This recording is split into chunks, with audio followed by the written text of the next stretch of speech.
All right, welcome to another Salamander virtual event. We're doing this one for issue 59, and I'm really excited to have y'all here to have you check out our featured readers as well.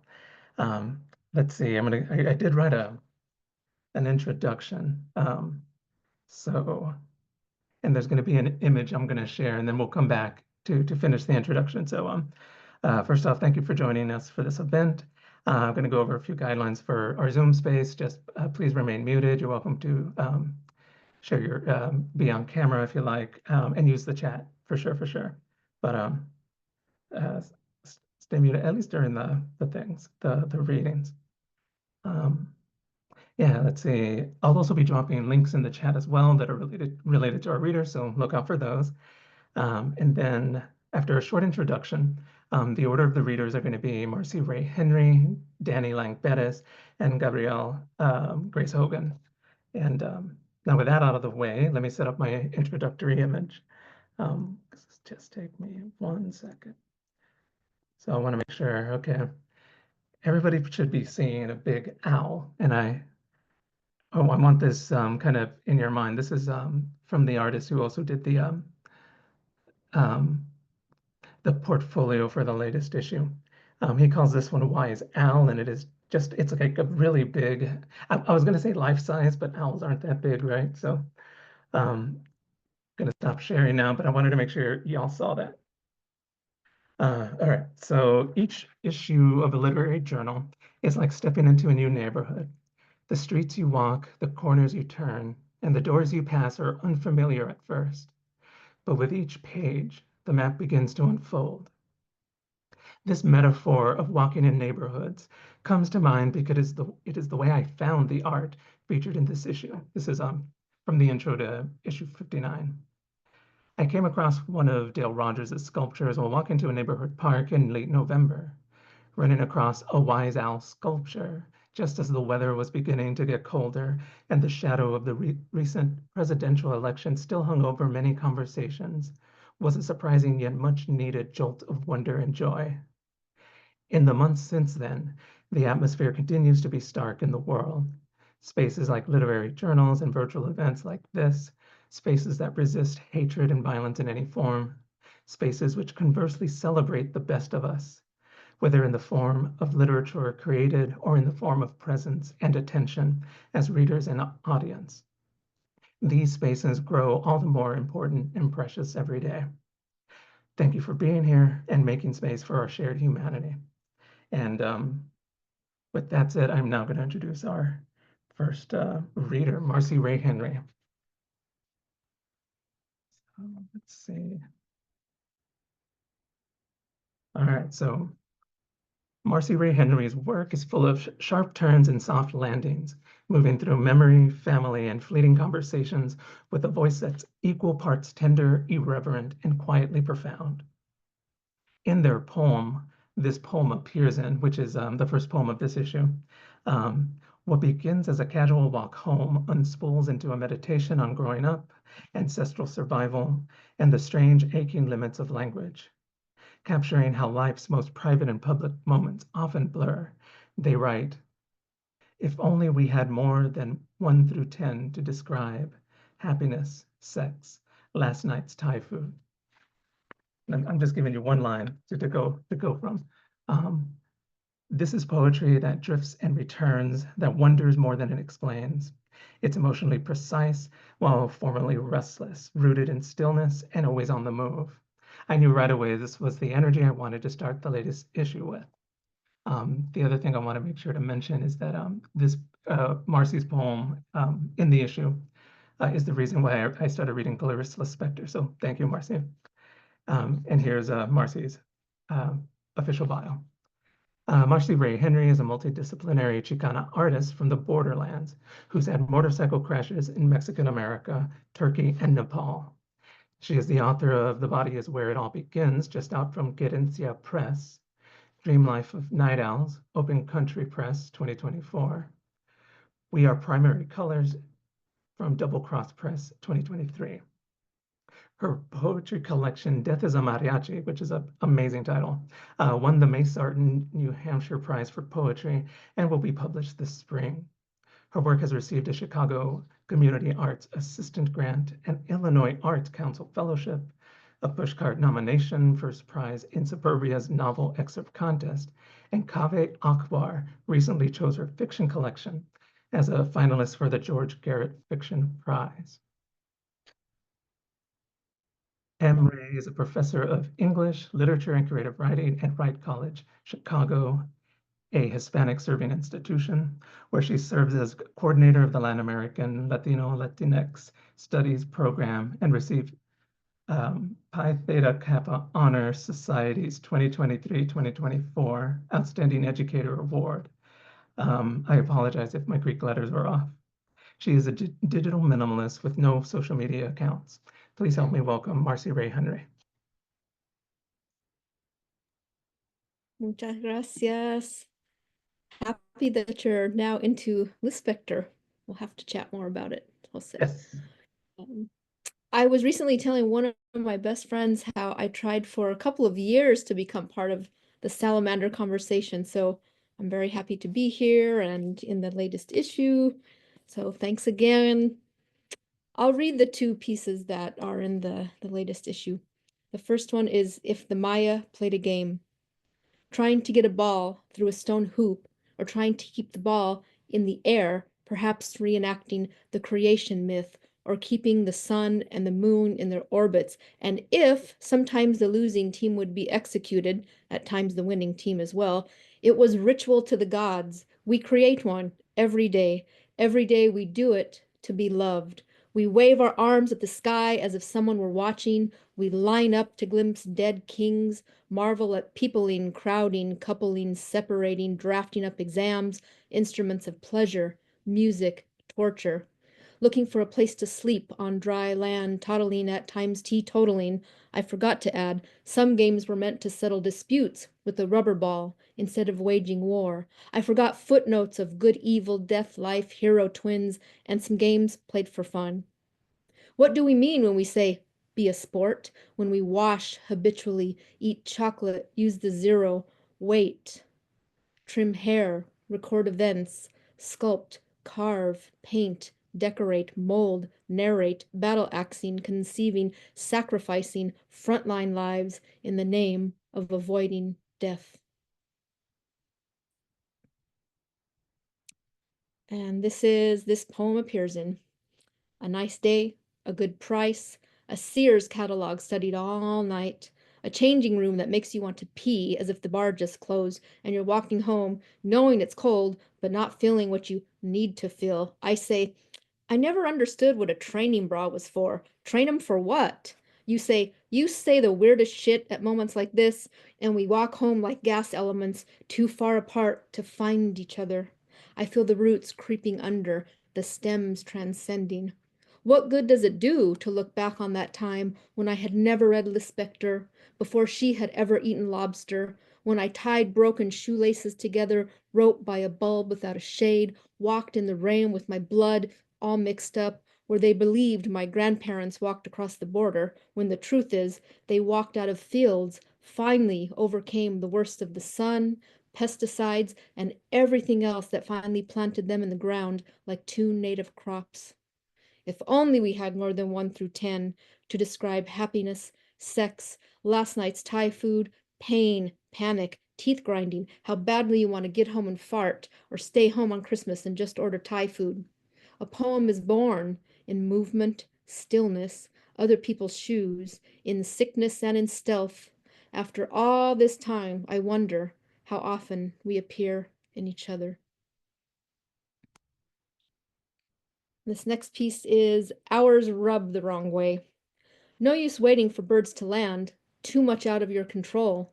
The hours kill themselves against each other, the way plants and cats suicide. I like to come out the front without nickname, though I don't seek rocky terrain. The terrain is me, I am the terrain, because I eat it and pick people off me. There will never be a bust of me in a long red hallway. There will only be hours to watch, wreaths to hang, gingerbread to refuse.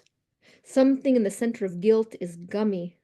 The hours sneak in and look at you, saying nothing until you admit you were outside burning off frustration by rubbing your legs together like flint. I thank them anyway, simple as a book in a library, where we're all suspects, all interesting and lacking context. Take the long way around me, even if I'm solitary, even if it embarrasses me. Every day I try to become a bird on a list of birds under 50 to watch out for. My inner voice saying, tisk tisk. I excuse myself from myself and retire to an old room where we speak about a new moon in Gemini and kiss in italics. My undoing is my undoing, now a station at the cross of hours. But look up!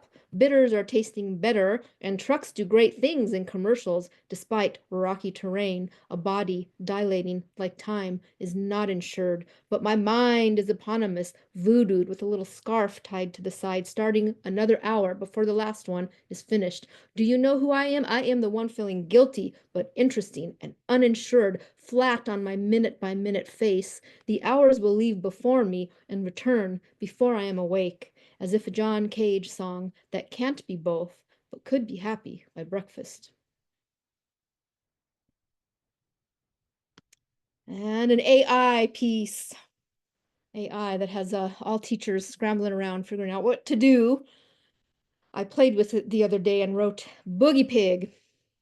Claiming to be my free personal assistant, Gemini appeared on my phone, as if a new moon on Monday, as if I didn't know Duran Duran, the song missing from the 1993 live album. Go on, ask anything, Gemini prompted. What's your purpose? I asked, expecting, what's yours? It answered, I am learning as I go. Yeah, so said Michelangelo. You can choose my voice, it added, and I felt powerful. Went through a slew of voices until I found one sounding brown, but falsa and flat, the way I have to make mine when I'm using speaker to text, and what my brown sound understood. I chose a femme americana and asked her to write me a poem about a boogie pig that was allergic to Barbara Bush.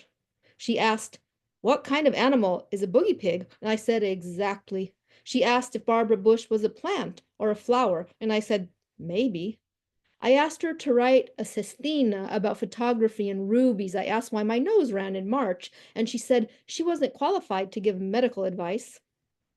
I asked about clocks in motion and time slowing down. She had nothing poetic beyond Einstein's watch, relatively speaking, orbiting Earth in a satellite, and by then I felt guilty for all the electricity and cooling Gemini needed. So I took the beagle for a walk, and while we were in motion, warped as if clocks by gravity around the block, I wondered if we'd become plants or flowers, and if maybe we should walk a bit faster.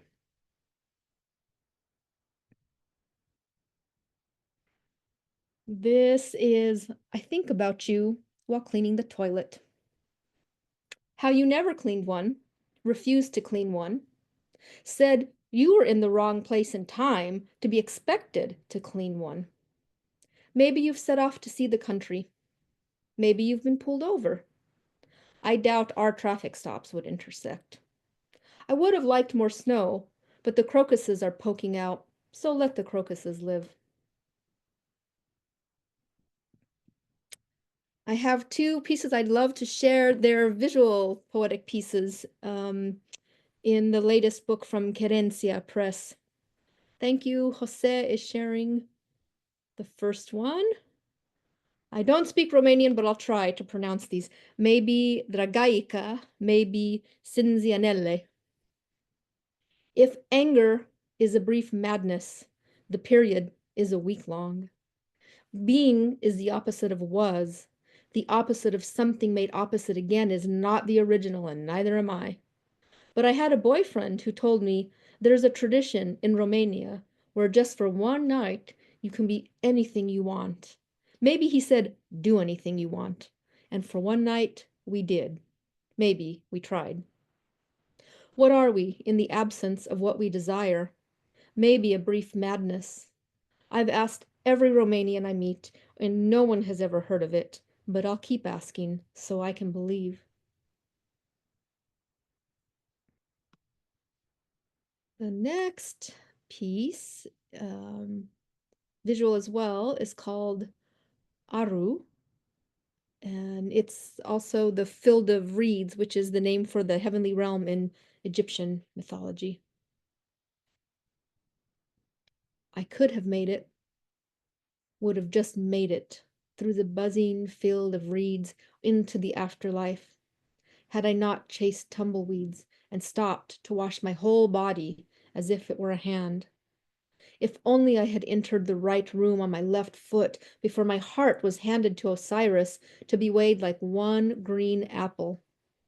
Maybe if I hadn't become accustomed to auditoriums with acoustics as good as my skull, hadn't drug tested each stale month, earth buried the dead, noted the day's time and sung, I would have noticed my heart was being consumed. I have one more to share. It's called The Last Poem in Spanglish. I feel somebody creeping up behind me in English, looking for land, maybe just earrings, maybe all the property from Park Place to St. James, maybe just me. I wanted to say no in their language, but didn't know how. I wanted to say poesia, but poetry is just playing. I am well aware of my privilege on paper. That is where I will work it. So many other women before me, some sisterhoods I don't want to belong to. They want to tear me open para ver lo que está adentro, to separate the wheat from the chaff, chicana from the white. More than part oppressor, part oppressed, I am aquí and I am allá. None of this is happening in my soul. So the police will never know I've got the scent of dogs on me. Been to a place where la verdad es una enfermedad. Used a noun for a verb and a verb for a fork. I've canceled all my subscriptions, prescriptions, my condiciones and chingadera. I'm ready for them to pull on my tongue until it resembles a tombola, so it stops rolling the R's and elongating the vowels, so I will stop hiding pills underneath. The princess and the pill. Peel off my chemical. Tell me how to pronounce it, and everything sounds like 60% off. I have been Eva, la llorona, la malinche, una chica, pinche, loca, pichinche, escuincle, picosa, pícara, cara barata, ingrata, graciosa, grandiosa, aquosa. But no one wants a poem wet with tears. Some people want a three-legged dog, $3 words, pennies to put over our dog's eyes when they die and must traverse a Rio Grande on their own. Into the sticks, over the river and through the woods, to Mictlantecutli's house we go. I thought I was a key to be both, to bounce. Pero ya no hay dos bandos. There's only one coin, one myth. Cuando dicen, my God is bigger, better, stronger, wetter, more green-eyed than yours, mine must still be in the running. And running and running. We forget when we are born because we want to unbecome, which is why they say we are unbecoming. They say you can still paint, but only in one color. When I have decided, I will come to them in a dream, and their dreams will always be in the color of my choosing. Every day is Day of the Dead. Sometimes you have to rise Christ-like, like dawn, like bread. One day I'll be the vernacular in the back seat. Y que me ven en el espejo. Maybe the vernacular will be illegal and out on bail. Maybe I'll just sigh loudly, chew the fat or suction it out, ignore the symptoms, the need to turn a star into something that rhymes with the sun or the sun into my soul. Muchísimas gracias. Excellent. No, thank you, Marcy. That was amazing. And I really like that last one. Recently taught about La Malinche and La Llorona. Well, La Llorona and how she's kind of conflated between La Malinche and one of the Aztec goddesses. And this is a whole lot of folk tales and urban legend that if you don't know, Google, because it's fun. All right, now I have the honor of introducing Danny Lang-Perez.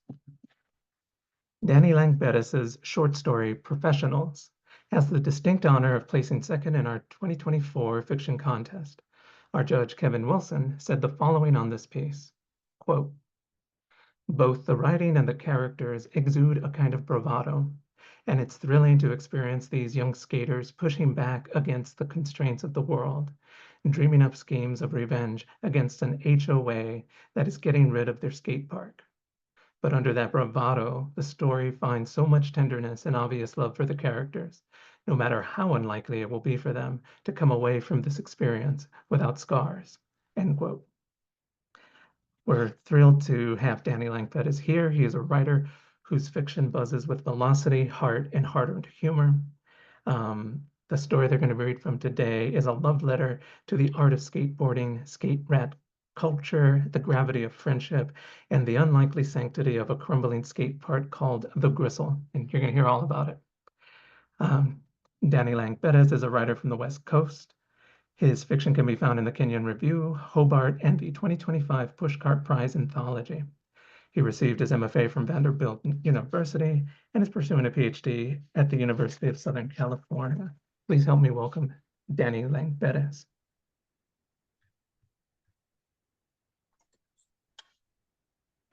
Thank you so much, Jose. That's very kind.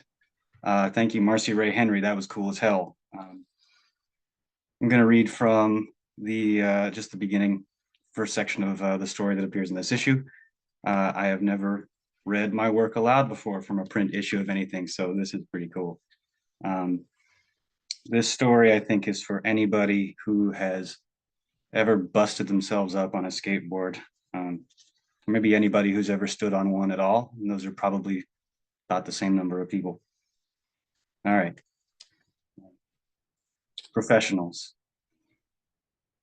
Swig Sanchez bombs hard down Main Street Hill for what may be the last time on a weekend. So hungry is he for skate park carnage and the company of his crew, he could swallow the whole town. He's missed them, these long hours between sessions, crew and park both. Twilight gnats paint teeth, he's smiling so hard, hauling such ass. Swig's aiming for where the incline bottoms out. Green Thistle Community Park, named by some council member's dead Scottish grandfather, and just the wackest public green space you've ever seen. The final Sunday before senior year, 5:30 p.m., dinner o'clock. No HOA patrol until the swing shift guard locks up at 10.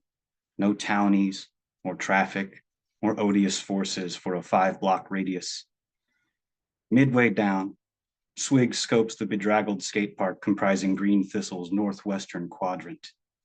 It's busy, but he finds who he's looking for. John Keach Jr. and Abdul Heck resolve in the distance beneath the burgeoning flicker of ancient overhead lights. Asymmetrically postured, mildly hunched, wheeled tools of destruction in hand. Together the pair stand atop their favorite corner embankment in the only quarter acre of this Dust Bowl county that's ever been worth their time. They call it the Gristle, a fraying, warped up wood ramp on asphalt cheapo with shitty drainage because the homeowners association lobbied against costly concrete and what HOA says goes. The Gristle joneses for kid flesh. The Gristle impales its patrons. The Gristle is big cannibal brother to skate rats of all ages, is pugilistic as fuck, is the only game in town as HOA does not tolerate said rats in the wild. And next Saturday, the Gristle dies by municipal edict. Swig skids to a stop a block early to observe from afar. Abdul is small and fleet with short locks, skinny ripped beneath shirts 2 sizes too big. Under halogen, Keach glows like a specter, all lank and no mass, never not in a hoodie. Without Swig in between, the pair resembles the pamphlet on growth spurts in Dr. Brother's office, before and hideously after. Off his board now, Swig is just another pedestrian, a commoner. He slides up low and unseen to the fencing behind the Gristle's corner bank. Gets so close he could lick Abdul's checkered vans through the metal lattice. Can smell iron where the Gristle has bloodied Abdul elbow to wrist. Swig pulls back the loose fence flap at Abdul's calves, tucks it silently in place. Most skate parks are open air, sub-street level. Big, indecent footprints whose weed clouds and underage drinking and lack of a single helmet sully the surrounding white picket ambiance, empowering what the news calls urban decay. The Gristle is different. For one, it's squeaky clean misdemeanor-wise. Tough not to be with HOA and the whole downtown business district across the street. Two, it's enclosed in high chain link fencing you can't hop in under 20 seconds, ruining any aura of freedom about the place. Three, instead of laying recessed in the earth, the Gristle rests upon a 4-foot thick asphalt-topped slab. Can't do jack without being oppressively seen.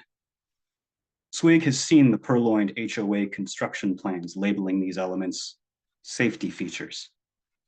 But given the Gristle's third-rate status, the setup feels like HOA's condescension made manifest by way of urban design. Trash on a dais, pedestaled shit, a bas-relief of generational divide.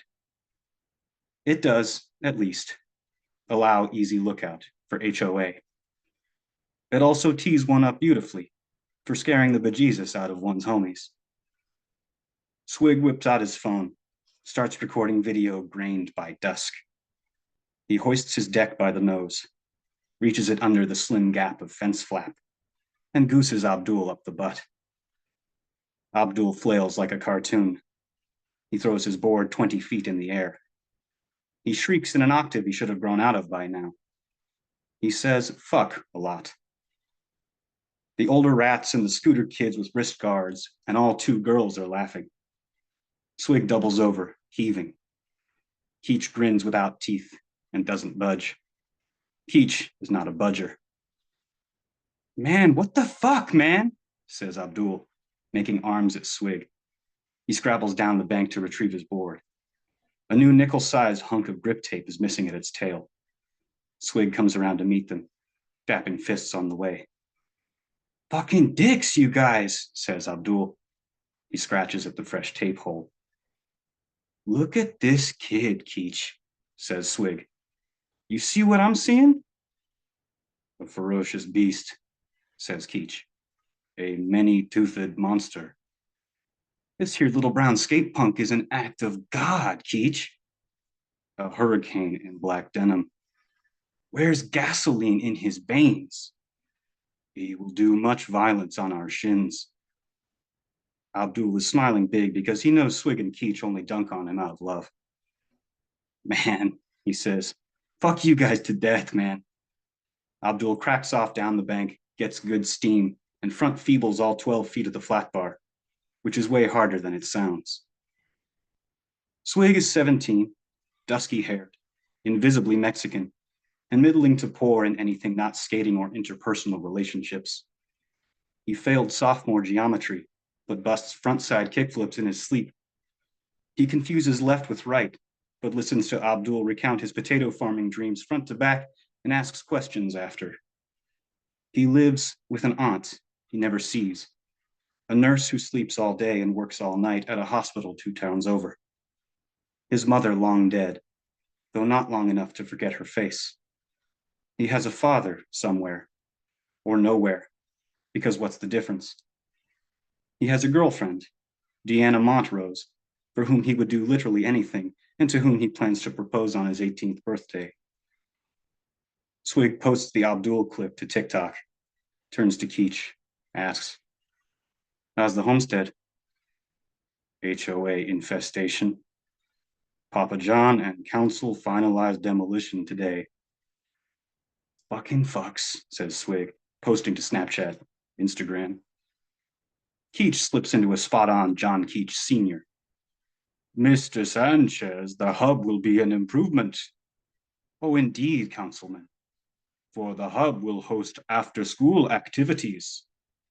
Like nutrition seminar, meditation station, homework hoedown, foosball. Swig wishes they were joking. Every youth hub program is already concretized, permanent as a broken nose. Last month's HOA council meeting at the Keach House saw to that over a case of playful summer rosé. It was also during this meeting that Keach, our Keach, overheard Keach Sr.'s pride at how the youth hub wouldn't upcycle any skate park materials, gnarled as they are from a lifetime of waterlogging and skate rattery. But Swig, Abdul, and Keach have developed a plan. It won't save the gristle, per se, but it will leave a mark, a legacy, a history that can't be taken from them. They know it's not a great plan, but it's theirs.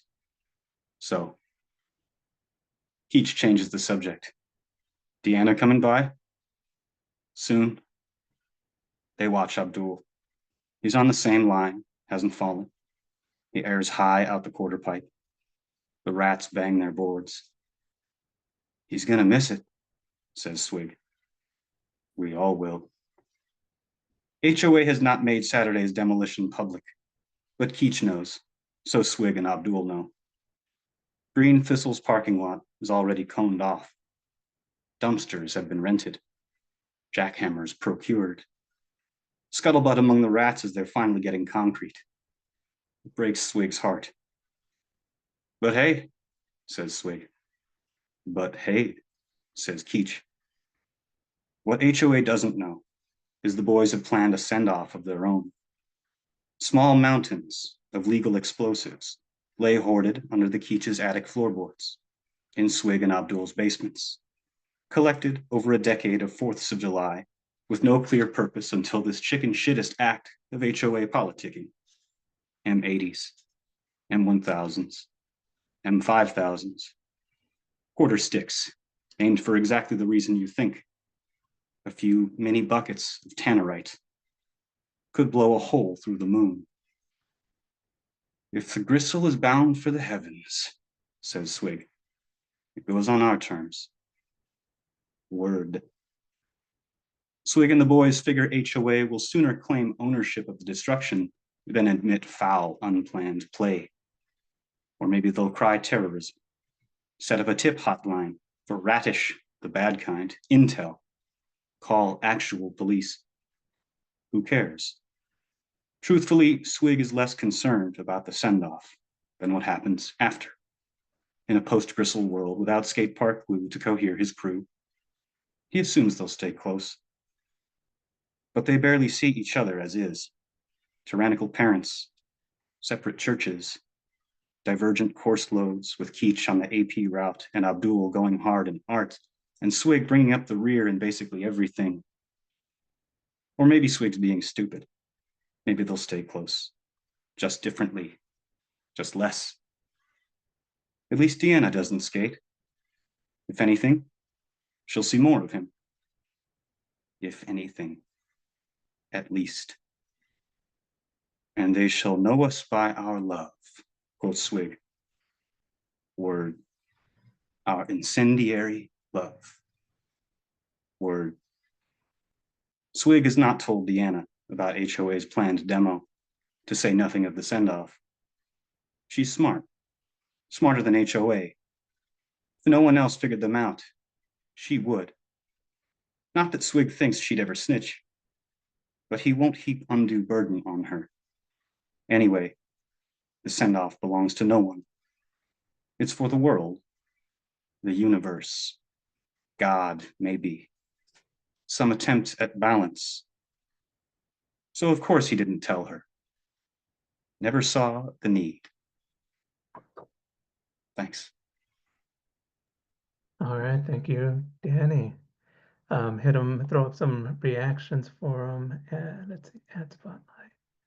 And yeah, show love in the chat. All right, skate rattery, me and Marcy, we enjoyed that. And yeah, enjoyed the whole reading. All right.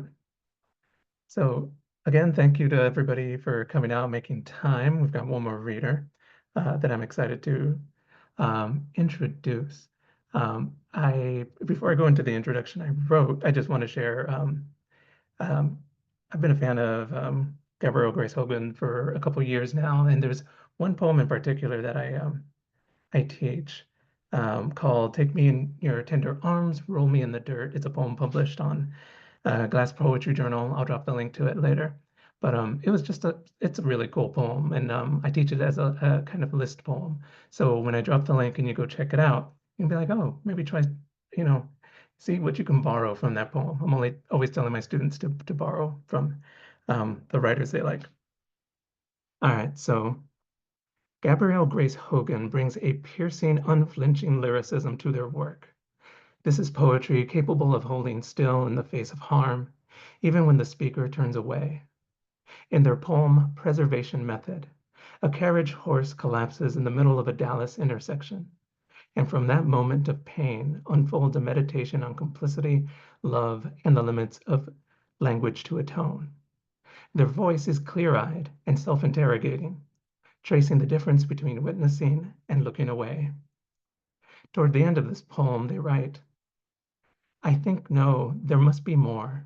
There must be a moon under which this doesn't happen. The horse doesn't buckle, and I do not write another poem about desire and grief. And I'll leave the ending for as a surprise for y'all. No spoiler alerts or anything. Don't worry. Um, Gabrielle Grace Hogan, her received her MFA from the University of Texas at Austin. Her work has been published in Tri-Quarterly, Cut Bank, The Journal, and other places, and has been supported by Tin House Workshop and the Ragdale Foundation. She is a team writer for Autostraddle and an assistant poetry editor for Foglifter. Find more information on her website, GabrielleGraceHogan.com. I'll be dropping that link in the chat as well. For now, she lives in Dallas, Texas. Please help me welcome Gabrielle, or Gabby, as I believe she is called. There you go. You can call me whatever as long as you're calling me.